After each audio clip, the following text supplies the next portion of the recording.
Hi guys, আজি কি বনাইছো জানে? এই শাকচুনি ফালে অমৰা টেঙা, সেইকাৰণে খৰিতে বনাইছো, গেছত বনোৱা নাই। আৰু এই মাছ চাওক, এই মাছ বেছি নাই, মাছটো অকণমানে আছে। সেইকাৰণে আজি সৰু মানে এয়া অমৰা টেঙাৰ শাকচু কিমান ধুনীয়াকৈ মানে উতলি আছে চাওক। দেখিছেনে? মাছ নহ'লে নাই, হাড়িটো থাকিবনে? এইটো এইটো খাৰ বনাম, এইটো খাৰ বনাম, এইটো মাছৰ মাথা খাৰ বনাম।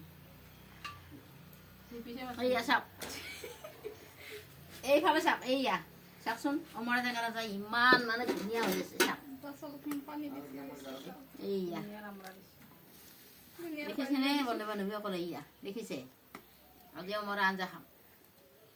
আৰু অমৰা অকণমান খুন্দিও লৈছোঁ। খাব নেকি আপোনালোকে? খাই যদি কওক। এইয়া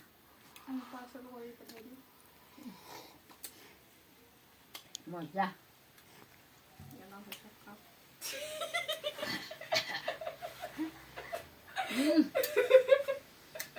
হ'ব।